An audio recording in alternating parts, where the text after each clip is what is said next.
Senior, ఏదో important matter మాట్లాడాలని స్కూల్కి వచ్చి మరీ తీసుకొచ్చారు. చెప్పండి. నువ్వు నాకు హెల్ప్ చేయాలి జూనియర్. హెల్పా? మీరే అందరికీ చేస్తారు, నేను మీకు హెల్ప్ చేయడం ఏంటి?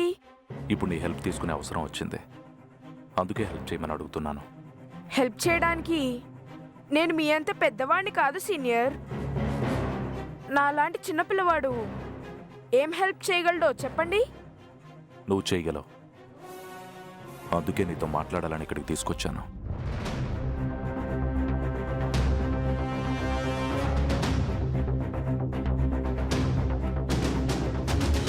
చెప్పండి.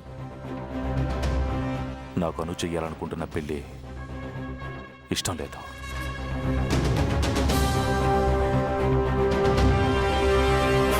అమ్మా నేను వెళ్ళిపోతామని మీకు తెలుసుగా, పెళ్లి చేసుకోవచ్చుగా. మీ అమ్మ నన్ను వదిలి వెళ్ళిపోయినా, నా కంటికి కనిపించకపోయినా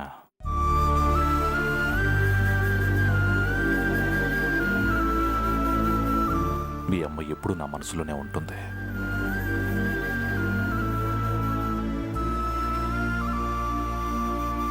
అను దూరం అయిపోతుందన్న భయంతో అను చెప్పిన దానికి అవుననకుండా కాదనకుండా సైలెంట్గా ఉన్నాను.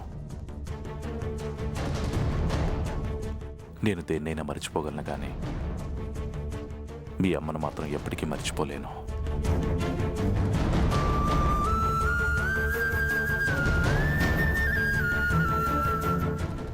నా మనసులో మీ అమ్మకి తప్ప మరొకరికి స్థానం లేదు. నా మనసులో మీ అమ్మ ఉండగా వేరే వాళ్ళ నీడను కూడా తాకలేను. అలాంటప్పుడు ఈ పెళ్లి నేనెలా చేసుకోగలను జై? అందుకే ఈ పెళ్లి జరగకుండా నువ్వు నాకు హెల్ప్ చేయాలి. సారీ సీనియర్, నేను మీకేం హెల్ప్ చేయలేను.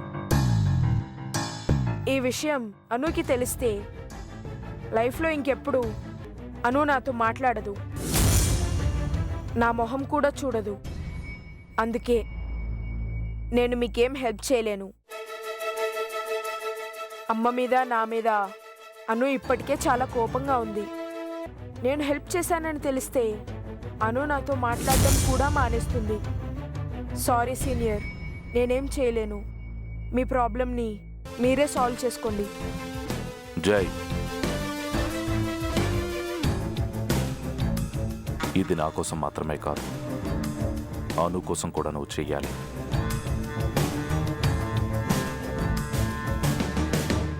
అను కోసం చేయడం ఏంటి?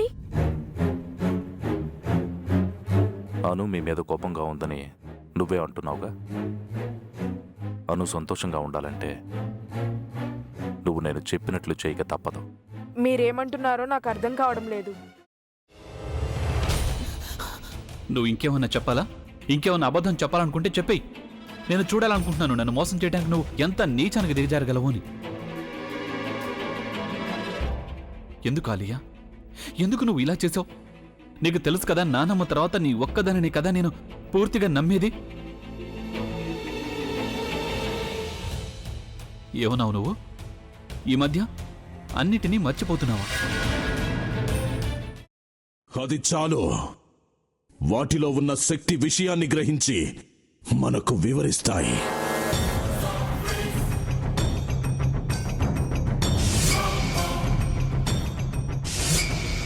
ఎవరు ఆ దండ విప్పొద్దు, గది తలుపులు తెరవద్దు.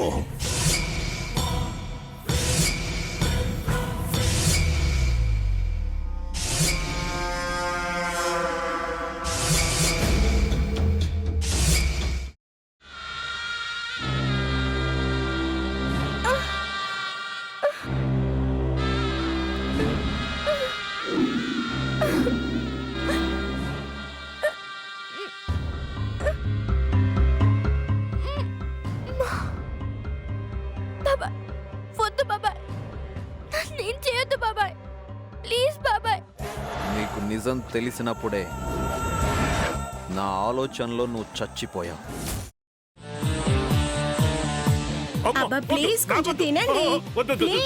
భీమారావు గారు, మీరా? ఇగో మీరా కాదు సక్కుబాయ్. అవును, మీ పనామే లేచిపోయిందని చెప్పి కంప్లైంట్ ఇచ్చినావు కదా. రేయ్, ఆయన కంప్లైంట్ ఇచ్చింది లేచిపోయిందని కాదు, కనిపించడం లేదు అని. అచ్చా, అట్లానా? సరే మేడం. ఇడియట్. ఆ వంట మనిషి పేరేంటన్నారు? రత్తాలు మేడం. ఏం పెద్ద మంచి, నీ వంట మంచిని కూడా మేడం అని పిలుస్తావా? రేయ్ హాఫ్ బ్రెయిన్,